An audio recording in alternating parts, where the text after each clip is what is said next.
Hey guys, Brady here, and I just saw Insidious: The Last Key. So Insidious: The Last Key is pretty much a prequel, I guess, to the first two movies, maybe three. I don't know. I haven't seen the third movie yet. I've only seen one, two, and four, which is odd. I still need to see part three. Um, it's kind of the same thing with Transport. I've only seen one, two, and four of Transport. I haven't seen Transporter three yet, and I heard that one's terrible. Um, but anyway, um, so yeah, this movie is the first movie distributed by Universal. I guess Universal bought the rights to the Insidious movies, and they got a new director this time. It's not James Wan or Late Winnell. It's some guy named like Josh. Bob. I'm not gonna even try to pronounce his name. I forgot his last name.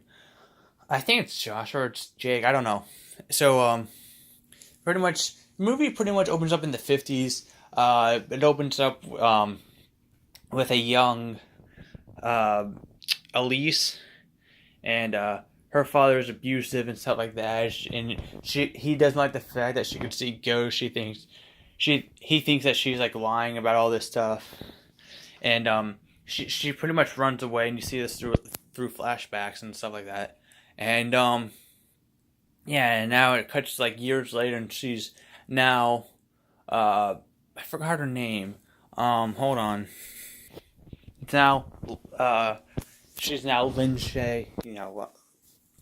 And so yeah, the I actually really enjoyed this movie. This is so far the best movie of 2018 because it's the only movie that came out in 2018. It is the best and worst movie of 2018 right now. um, yeah, so it's pretty much yeah. So they don't focus on the family anymore, like they did in the first two movies. I guess it's different in the third movie as well. And so yeah, I actually really like the demon in this movie. Like it has keys as fingers and like that, and you could pretty much like put his finger into your throat and like twist his finger as if it was like a key to a lock, and if you're screaming, that lock pretty much makes your scream quiet and actually silent. I shouldn't say quiet, but it makes it silent, and I found that pretty cool. It's a pretty cool idea. He's pretty much locking your voice box up. I thought that was a really cool idea. Um, and yeah, and Demon is okay looking. He kind of looks like the crypt keeper with the keyhole for a face or a nose at least. That's what I got from it.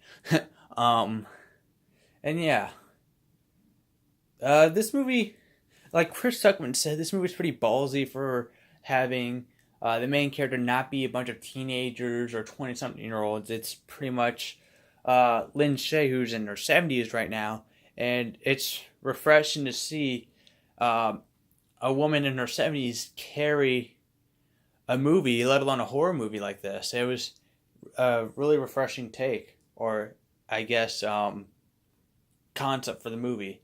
Um, there are jump scares. There's a lot of jump scares in this movie. People may get annoyed by them. They're not bad jump scares. There's maybe like at least one or two that were kind of like, okay, really. There's a lot of comedy in this movie, and I feel like people don't like the comedy in this movie. I thought the comedy worked fine. Um, it doesn't detract from the seriousness of the movie. Like it's like they have comedy in the right moments. It's not like, oh, jump scare, oh, let's just have a comedy scene right at the jump scare. They don't do that. I imagine if they did do that, people would raise hell. I feel like, and no, they choose the right time to have comedy, and I thought the two ghost hunters with Elise's character, I love them. I love them in the first two movies. They're even better in this movie. They have a lot of great lines in this movie. Um, I know that Jeremy Johnson complains about the awkward humor in the Insidious movies, but I think it's fine. As long as it works, as long as it makes me laugh, and it did its job. I don't think it's like, I don't know. I don't want like a dark, brooding, serious ghost movie. I need at least a moment or two of laughter, and those guys know how to do the trick. So yeah, I'm gonna give Insidious: The Dark Key 3.5 out of 5 stars. Definitely worth seeing. I was almost gonna say the best movie of the year, but that's like a no shit thing. Um, so if you want to see this movie, go see it. Or you could go see Star Wars: Last Jedi again, which um I know a lot of people don't want to see that, but let me just say, Universal did a better job with a property they just bought than Disney's doing with the property they bought 5 years, 6 years ago. No, 5.5 years ago. So choose your pick. Either go see a property that Disney's owned and pretty much raping at this point, or go watch a film that Universal owns and is in pretty good hands. I mean, not saying that Universal has done great movies with properties that, I mean, Kick Ass 2 was terrible. Dumb and Dumber 2 was pretty, I enjoyed Dumb and Dumber 2. And Hellboy 2 is pretty good.